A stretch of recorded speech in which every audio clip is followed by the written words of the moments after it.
Good morning, my name is Daryl Heideball. This is a tutorial that was requested by somebody on Blender Artist for aGoose's multiplayer add-on.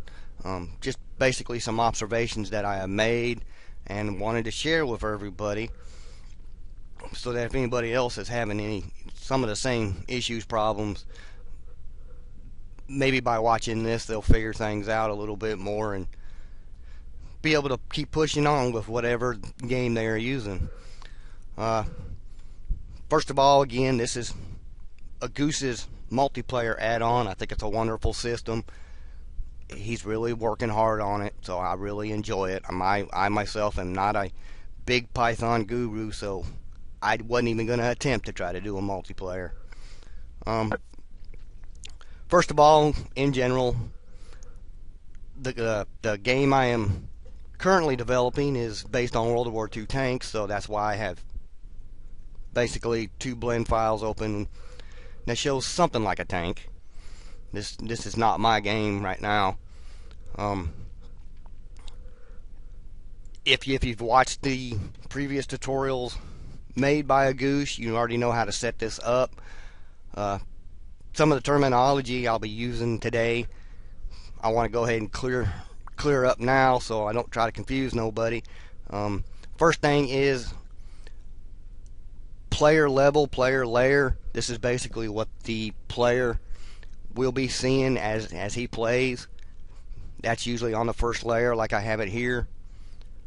On the second layer, which is hidden when the game is actually running, I consider this to be the multiplayer level, R layer.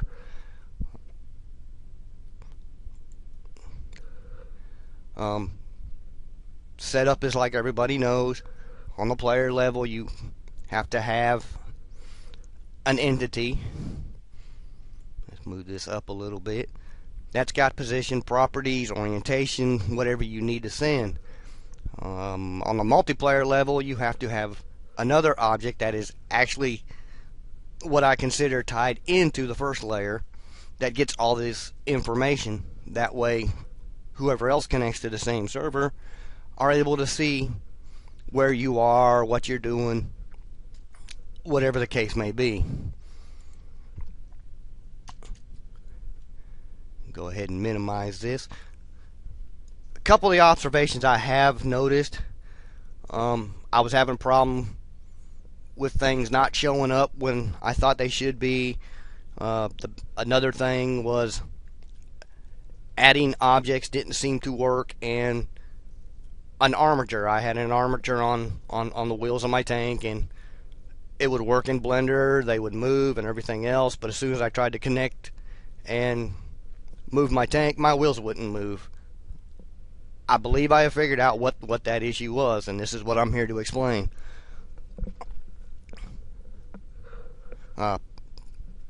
Also, I apologize if the sound's a little bit off. I'm using an old microphone. This is my first video tutorial, so I don't really even know if I'm doing that right. So please bear with me. Turn it up if you need to. Let me know if you can't hear nothing.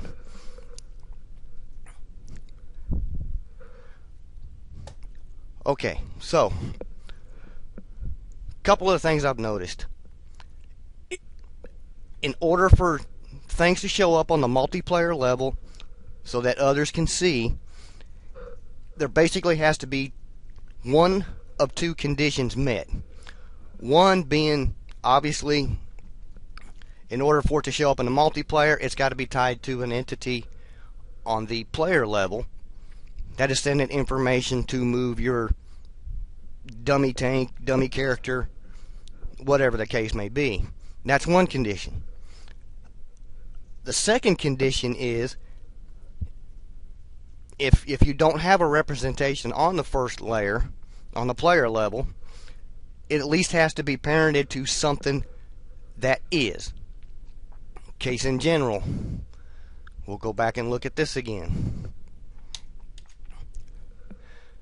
This tank right here corresponds to this tank right here on the second level.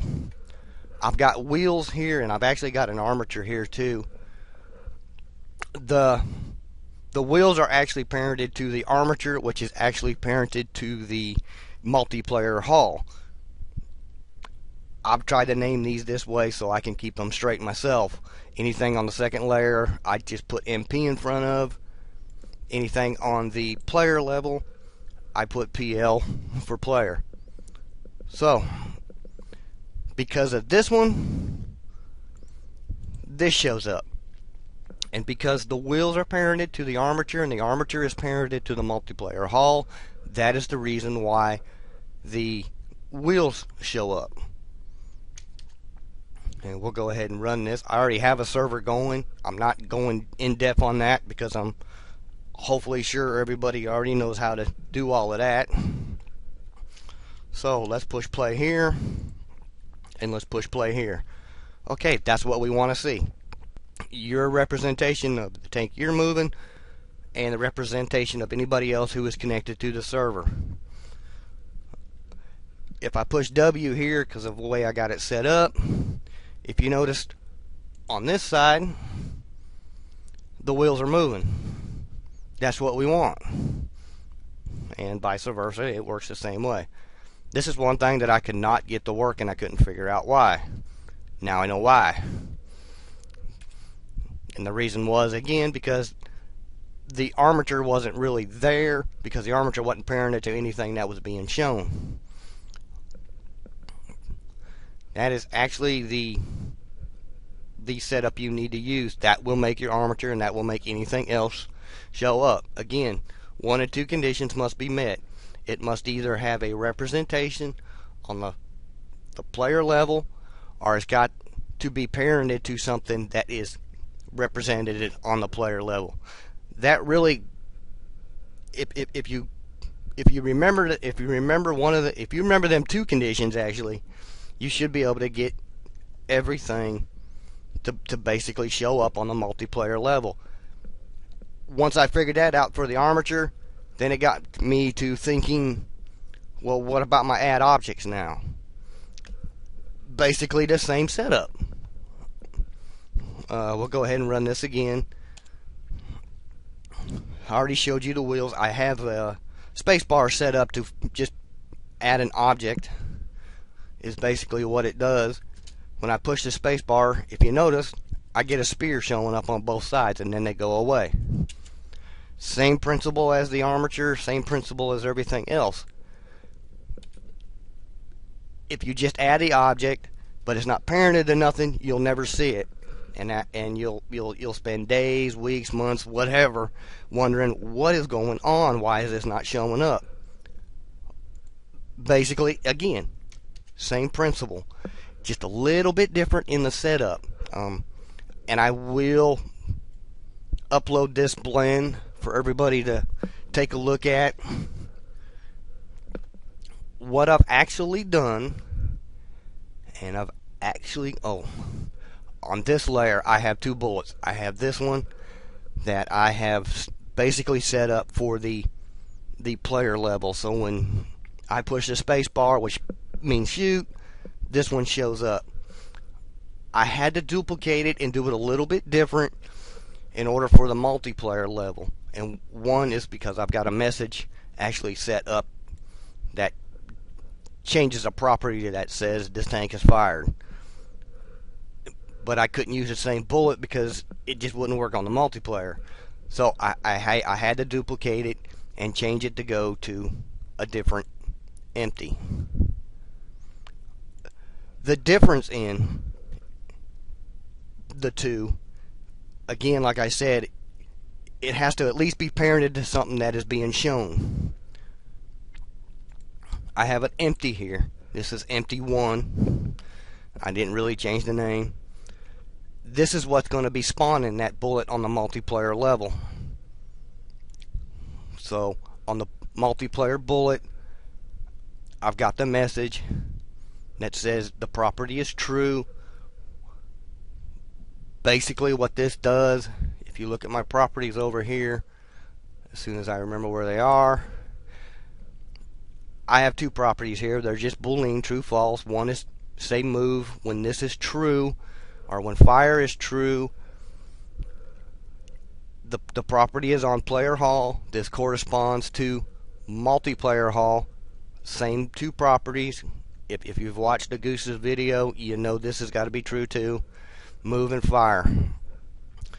This way, when the property over here becomes true,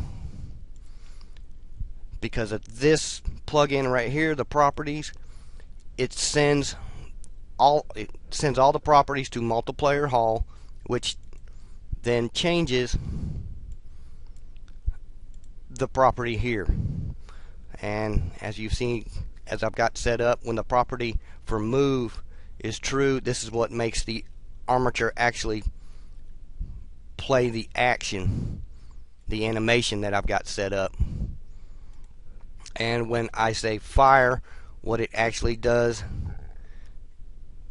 is the same thing. It adds the object on multiplayer hall.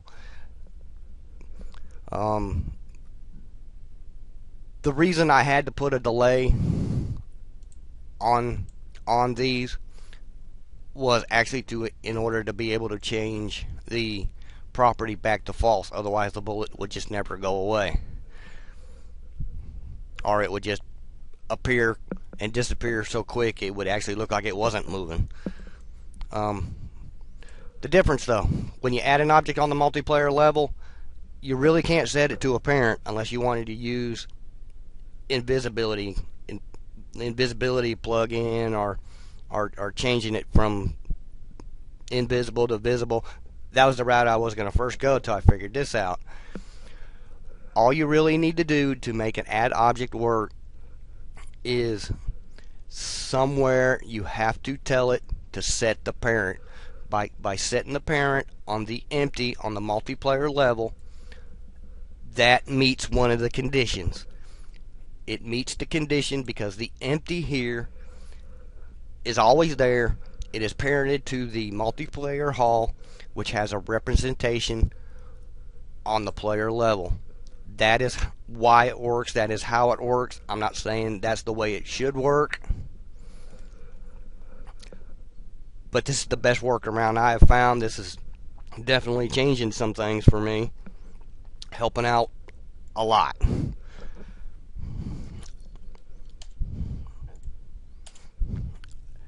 That's really about as detailed as I can get. Again, I will upload this blend for everybody to download, take a look exactly how I've got the logic bricks set up. I did it all logic bricks. I'm not a Python guru. I am getting better. I've been doing a lot of more things in Python. I just like to control a little bit better. Any questions, please ask and I'll see what I can do. I hope this helps everybody out there in understanding this multiplayer add-on. Again, I've been working with it off and on for a few months. I have got frustrated, but I do understand everything. I'm getting better at it, and I keep finding things, and if I find anything else, I'll be sure to let everybody know. Appreciate you listening. Again, I hope this helps somebody.